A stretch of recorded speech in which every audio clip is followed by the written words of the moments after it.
Discipline feels exhausting when it is forced. Most people try to control themselves through pressure, guilt, or sheer willpower, and then wonder why they burn out. Carl Jung understood something deeper. When the psyche is divided, effort feels heavy. When it is aligned, effort becomes natural. Discipline does not become effortless through intensity, but through integration. When your actions match your inner values, resistance fades. The struggle is not against laziness, it is against inner conflict. Resolve the conflict, and discipline no longer feels like a battle. Discipline becomes exhausting when it is treated as a struggle between parts of the self. One part demands action, improvement, control. Another resists, delays, or rebels. When these forces oppose each other, even the simplest task feels heavy. What people often call laziness is not a lack of strength, but a sign of inner division. The psyche is not in agreement about the direction it is being pushed. I observed repeatedly that when a person acts against their own inner values, effort multiplies. The ego may insist, "This is what I should do," while the deeper psyche quietly disagrees. In such cases, discipline requires constant pressure. One must force, punish, or threaten oneself into action. This creates temporary compliance, but it cannot last. The unconscious does not respond well to coercion, it responds to meaning. Alignment occurs when conscious intention and unconscious motivation move in the same direction. When this happens, action feels simpler, even when the task itself is demanding. The energy that was once spent on resistance becomes available for movement. Discipline no longer feels like self-control, it feels like self-expression. One is not dragging oneself forward, but following an inner necessity. This is why two people can perform the same work with vastly different experiences. One feels drained and resentful, the other steady and engaged. The difference is not willpower, it is alignment. When a task resonates with a person's values, identity, and sense of purpose, the psyche cooperates. When it does not, resistance appears not as failure, but as a message. Many attempt to solve this resistance by becoming harsher with themselves. They increase rules, routines, and punishments. This only deepens the split. The ego becomes a tyrant, and the unconscious responds with sabotage. Real discipline begins when the ego listens instead of commands. One asks, "Why is there resistance here?" rather than, "How do I crush it?" As alignment deepens, discipline changes character, becomes quieter, less dramatic. One acts not because one must, but because not acting would feel dishonest. The psyche prefers coherence over comfort.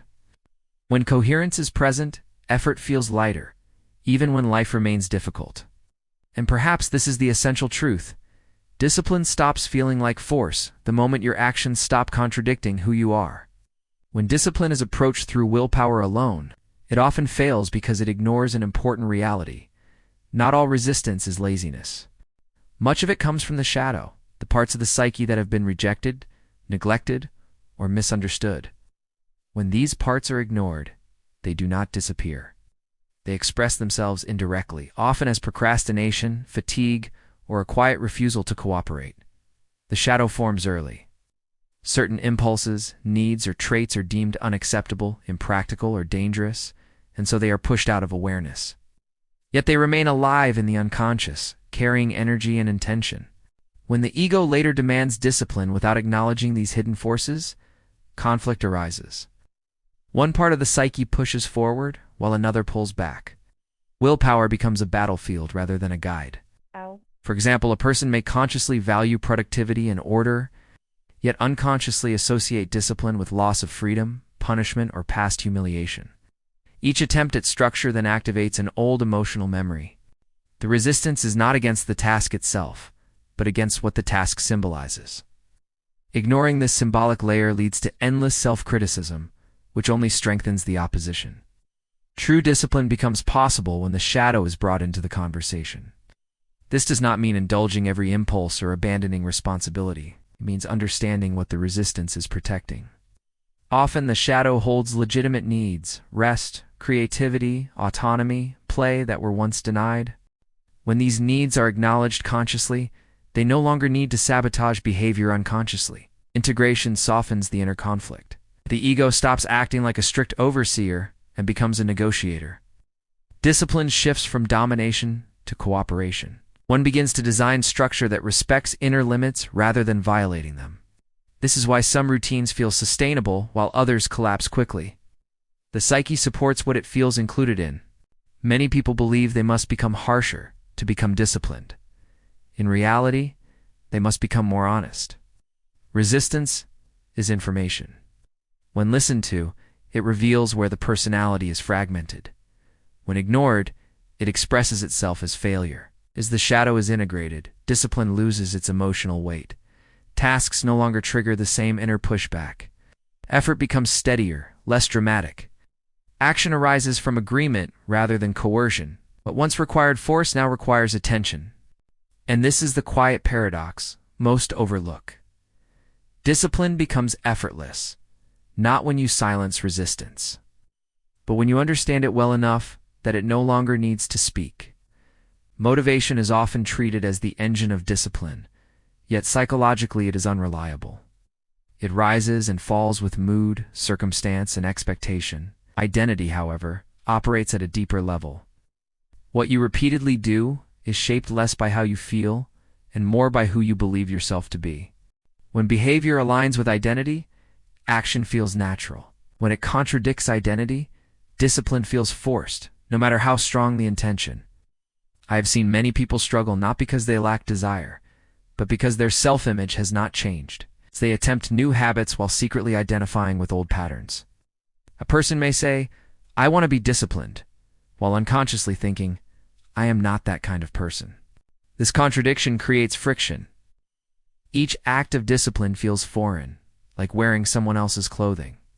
Resistance arises because the psyche seeks coherence. The unconscious organizes behavior around familiar identities. If one has long seen themselves as disorganized, spontaneous, or inconsistent, the psyche will subtly restore this image, even when the conscious mind sets new goals.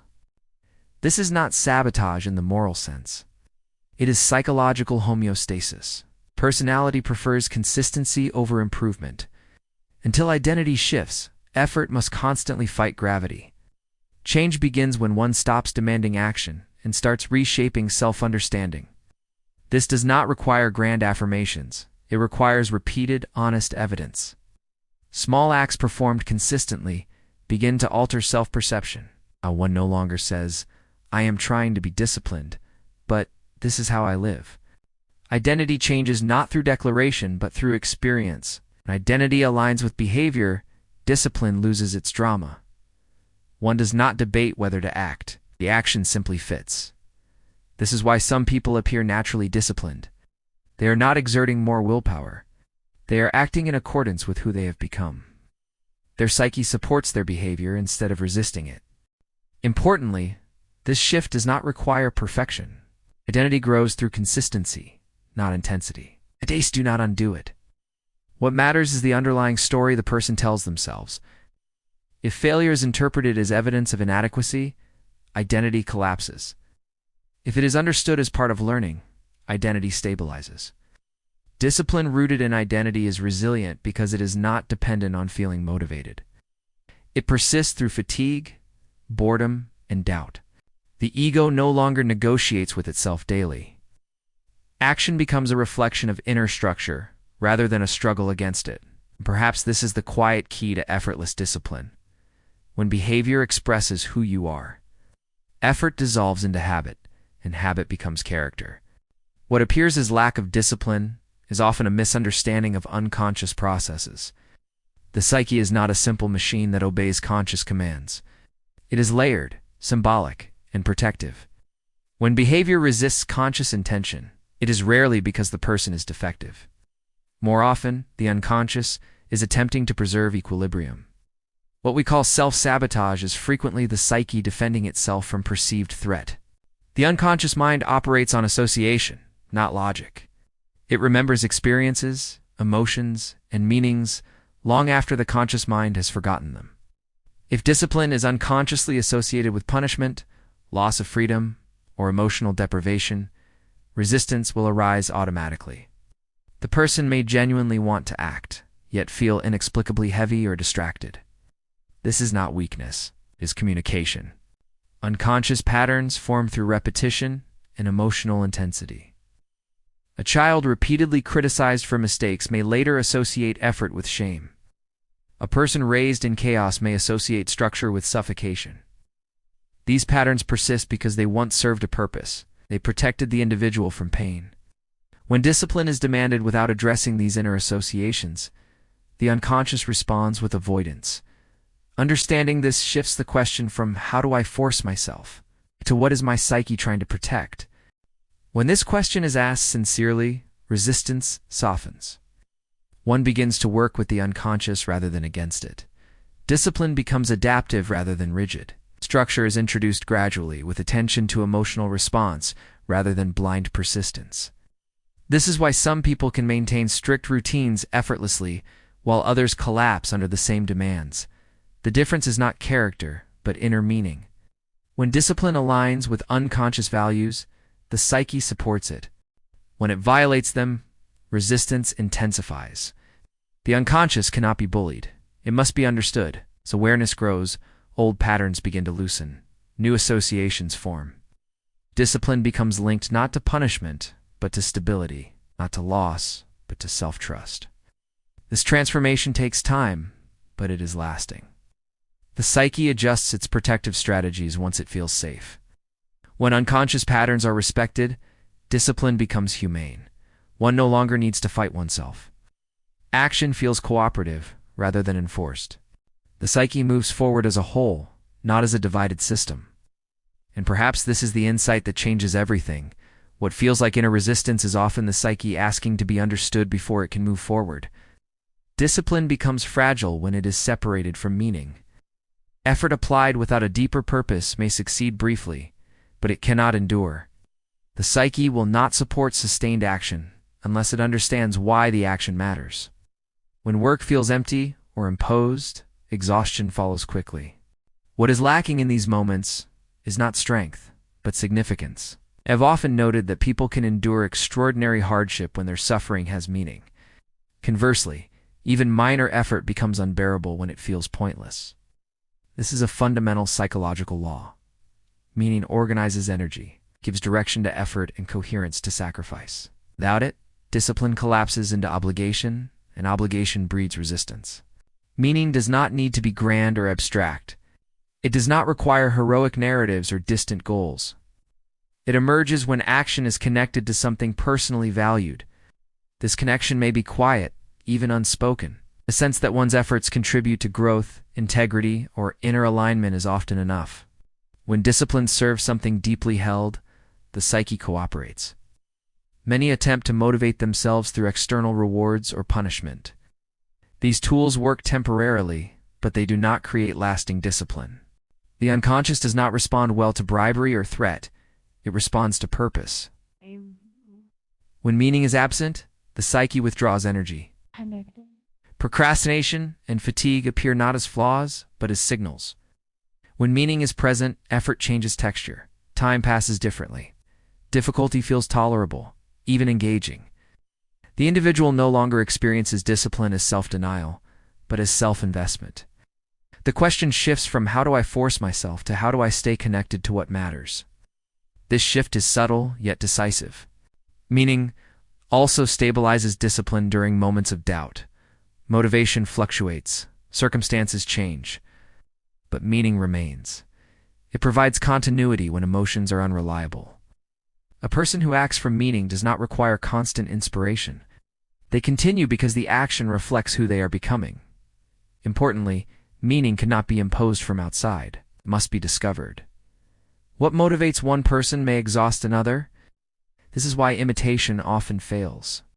True discipline emerges when a person listens inwardly and aligns action with inner truth. As meaning deepens, discipline simplifies. One does not need to argue with oneself daily. Psyche recognizes the value of effort and supports it quietly. What once required pressure now requires remembrance. And perhaps this is the quiet power of meaning. When effort serves something real, discipline stops feeling like sacrifice and starts feeling like participation in one's own becoming. True discipline does not arise from control alone. It emerges as a consequence of individuation. the process by which a person becomes psychologically whole. When the personality is fragmented, effort feels forced. One part of the psyche demands order, another resists, and a third seeks escape. Discipline, in such a state, requires constant supervision. But when individuation progresses, this inner conflict softens. The psyche begins to move in one direction. Individuation is not about becoming perfect or rigid. It is about becoming coherent. As conscious intention aligns with unconscious values, behavior stabilizes naturally. The person no longer needs to negotiate endlessly with themselves.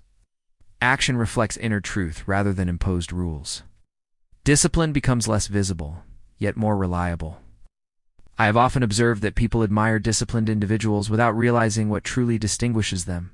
It is not harshness or denial, but it is inner agreement.